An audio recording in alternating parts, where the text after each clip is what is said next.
નમસ્તે વિદ્યાર્થી મિત્રો, ડિજિટલ વિદ્યાલય યુટ્યુબ ચેનલમાં તમારું સ્વાગત છે. વિદ્યાર્થી મિત્રો, આજના વિડીયોમાં આપણે વાત કરવાની છે કે આજે તમારી ધોરણ 8 વિષય તમારો સંસ્કૃત જે છે, ધોરણ 8 વિષય સંસ્કૃત, એની આજની તમારી એકમ કસોટી છે, એની પ્રશ્ન બેંક આવી ગઈ છે. એકમ કસોટીનું પેપર તમારું આવી ગયું છે, બરોબર. આજની તારીખ છે 10/8/2024, કુલ 25 ગુણનું પેપર, સમય 1 કલાક અને તમારે 1 થી 3 પ્રકરણ છે આ ચેપ્ટર આમાં એકમ કસોટીમાં છે પૂછાવાના છે. તો સંપૂર્ણ પેપર છે એનું સોલ્યુશન છે આપણે જોવાના છીએ. તો એના માટે અંત સુધી વિડીયો જોતા રહેજો અને ચેનલમાં તમે નવા હોવ અને ચેનલને સબસ્ક્રાઇબ ન કરી હોય તો ત્યારે જ આપણી ચેનલ છે એને સબસ્ક્રાઇબ કરી નાખો અને બાજુમાં જે બેલ આઇકન છે એ દબાવી દો, જેથી કરીને જેવો પણ તમારા ધોરણનો કોઈ વિડીયો આવે તરત તમારા સુધી પહોંચી જાય, બરાબર.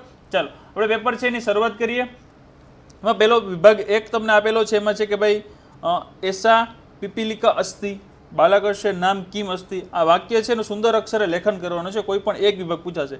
આ જે વાક્ય આપ્યા છે ભારત મમ્મ દેશ મમ્મ શરીરે અનેકાની, આ વાક્યનું માત્ર આમને આમ બેઠે બેઠું વિભાગ 1, વિભાગ 2 અને વિભાગ 3, પછી વિભાગ 4, આ 4, પછી 5મો વિભાગ, આ 5 વિભાગમાં જેટલા પણ વાક્ય આપેલા છે એનું સુંદર અક્ષરે લેખન કરવાનું છે. બીજું આમાં કાંઈ કરવાનું નથી એનો અનુવાદ કરવાનો કે નથી બીજું કાંઈ, બરાબર. માત્ર શું કરવાનું છે, માત્ર તમારે સારા અક્ષરે લેખન કરવાનું છે, બરાબર.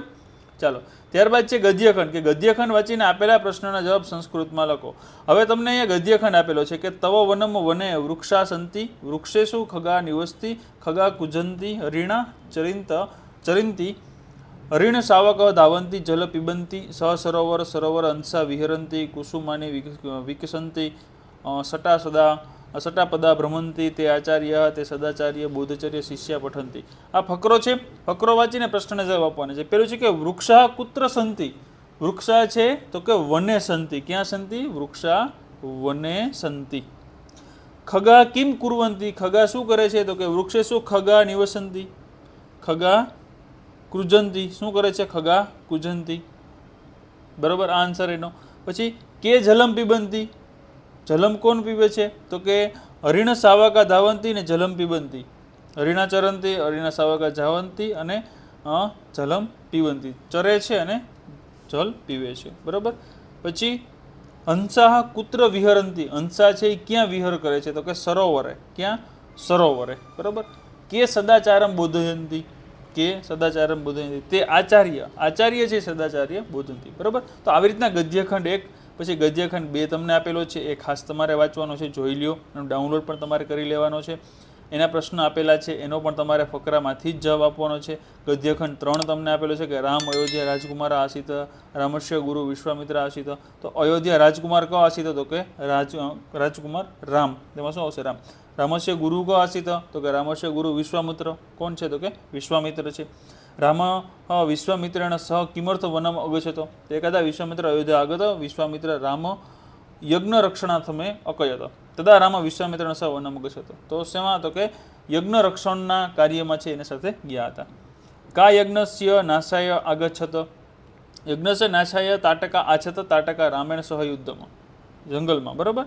આચાર્ય ઇતિ શબ્દ છે સામાનાથી શબ્દ પરિચ્છેદ ક, ઇતિ શબ્દનો સામાનાથી પરિચ્છેદમાંથી કહેવાનો છે. તો 3 છે. ગદ્યખંડ 4 એવી રીતે આપેલો છે, ખાસ 4 પણ જોઈ લ્યો, એના પ્રશ્ન પણ જોઈ લ્યો. વિદ્યાલય છે પ્રધાન કા છાત્રા કાશ્યા ગુરુ સમીપે એવમ અસ્તિ લલિતાચાર્ય કશ્યા પિતા કૃષક જનની ઇતિ શબ્દ સામાનાથી શબ્દ પરિચ્છેદ ક. ત્યારબાદ 5મો ગદ્યખંડ આપેલો છે સ્વામી વિવેકાનંદનો.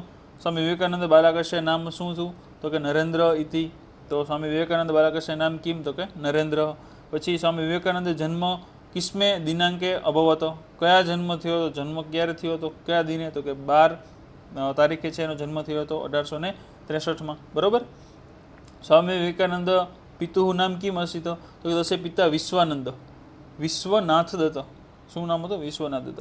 વિવેકાનંદ વીરપુરુષ કથા કા શ્રાવયતિ સ્મ તો સ ન્યાયવાદી આસિત માતૃ ભુવનેશ્વરી દેવી સા વિવેકાનંદ વીરપુરુષા કથા શ્રાવયતિ સ્મ અત એવ વિવેકાનંદ બાલકસ્ય આરભ્ય ચતુર સત્યનિષ્ઠ મેઘાવી, બરાબર. નિર્ભય ઇતિ શબ્દ છે સામાનાથી શબ્દ, નિર્ભયનો સામાનાથી શબ્દ કે નિર્ભીક, બરાબર. તો 5 ગદ્ય તમને આપેલા છે, એમાંથી કોઈ પણ એક તમારે લખવાનો. પછી હવે આમાં કોઈ પણ એક વિભાગ પૂછાશે 5 માર્કમાં. આપેલા ઉદાહરણ મુજબ અર્થપૂર્ણ સંસ્કૃત વાક્ય લખો. પેલું છે બાલક તો બાલકસ્ય, દેવ તો દેવસ્ય, જનક જનકસ્ય, મયુર તો મયુરસ્ય, બરાબર. પછી મહેશ તો મહેશ્ય, બરાબર. આ રીતે તમારે લખવાના છે. બાલક તો બાલકસ્ય છે, દેવ દેવસ્ય, જે એમ લાગતું હોય એ પ્રમાણે લખવાનું. વિભાગ 1 ગચ્છતુ તો ગચ્છંતુ, પઠતુ તો પઠંતુ, ક્રીડંતુ વદંતુ વિહરંતુ ઉપવિશંતુ, બરાબર.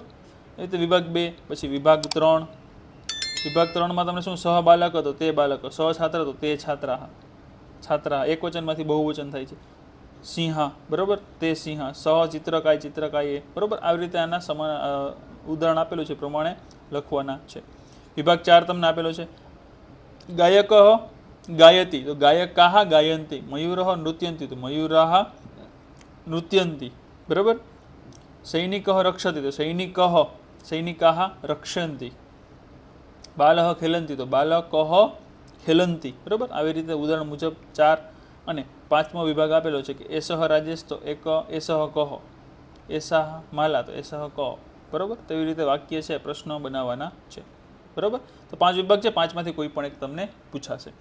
પછી ગુજરાતી વાક્યને સંસ્કૃતમાં લખવાના છે. વિભાગ 1 છે કે આ ઘોડો છે, એકલવ્ય ધનુર્વિદ્યા જાણે છે, હું 8મા ધોરણમાં ભણું છું, વિદ્યાલયમાં પુસ્તકાલય છે, તે અભ્યાસ કરે છે. આ વાક્ય તમને વિભાગ 1, વિભાગ 2, વિભાગ 3, અમે શિક્ષકો છીએ, અર્જુન દ્રોણાચાર્યનો શિષ્ય છે, ભારત મારો દેશ છે, હું મેદાનમાં રમું છું, બગીચો સુંદર છે, ભારત મમ દેશ, બરાબર. તો આ રીતે ગુજરાતી વાક્ય આપેલા છે એનો તમારે સંસ્કૃતમાં અનુવાદ કરવાનું છે. તમે બાળકો છો, એક બાળક હતો, હું મંદિરે જાઉં છું, આજે મારો જન્મદિવસ છે, હાથી સ્નાન કરે છે, બરાબર. 5મો વિભાગ આપેલો છે. આ ચિત્રો છે, દ્રોણાચાર્યની મૂર્તિ છે, હું દરરોજ શાળાએ જાઉં છું, મારું ઘર સુંદર છે, બાળક ભોજન કરે છે, બરાબર. તો આનો તમારે શું કરવાનું છે સંસ્કૃતમાં અનુવાદ. 5માંથી કોઈ પણ એક પૂછાશે, બરાબર. ત્યારબાદ છે કોષમાં આમાંથી યોગ્ય શબ્દ પસંદ કરીને ખાલી જગ્યા પૂરવાની છે, કોઈ પણ 5. ગજહ તો સહ સાહ કે એતાહ, બરાબર. તાહ પછી ખાલી જગ્યા ચટકા ચટકાહ ચટકે, પછી ખાલી જગ્યા મિતા એસ મિતા એત મિસા એસ મિતા, પછી ખાલી જગ્યા વિમાનમ તત વિમાનમ, ખાલી જગ્યા સસકા તો તે સસકા એત સસકા કે તત, વયમ મયુરઃ વયમ ગજહ વયમ ગજહ વયમ મયુરઃ વયમ સૈનિકા, બરાબર. જે બંધ બેસતું હોય ખાલી જગ્યા તમારે ટોટલ તમને કેટલી આપેલી છે, ખાલી જગ્યામાંથી કોઈ પણ 5 પૂછાશે તમને, બરાબર. તો તમને ટોટલ 25 ખાલી જગ્યા આપેલી છે, બરાબર. તો 25 ખાલી જગ્યામાંથી કોઈ પણ 5 પૂછાશે. તો આ તમારું સંસ્કૃતનું પેપર હતું. આવી રીતનું તમારે પેપર છે એનું ખાસ સોલ્યુશન જોઈ લેવાનું છે. કાંઈ ન આવડે તો ખાસ કોમેન્ટ બોક્સમાં જણાવજો કે આ ક્વેશ્ચન નથી આવડતો. અને ચેનલમાં તમે નવા હોવ અને ચેનલને સબસ્ક્રાઈબ ન કરી હોય તો અત્યારે જ આપણી ચેનલ છે એને સબસ્ક્રાઈબ કરી નાખો અને બાજુમાં જે બેલ આઇકન છે એ દબાવી દો, જેથી કરીને જેવો પણ તમારા ધોરણનો કોઈ પણ વિડીયો આવે તરત તમારા સુધી પહોંચી જાય, બરાબર. અને વિડીયો છે એને ખાસ તમારા બધા મિત્રો સુધી શેર કરી દો, જેથી એને પણ સંપૂર્ણ સોલ્યુશન છે મળી જાય, પેપર મળી જાય. અને પેપર તમારે ડાઉનલોડ કરવું હોય તો આપણી જે વેબસાઇટ છે www.digitalvidyalaya.in, આ વેબસાઇટ પરથી તમે સંપૂર્ણ પેપર છે ડાઉનલોડ કરી શકશો અને સોલ્યુશન પણ ડાઉનલોડ કરી શકશો, બરાબર. તો મિત્રો મળીએ આપણે નવા વિડીયોમાં. ત્યાં સુધી આવજો મિત્રો. જય હિન્દ, જય ભારત.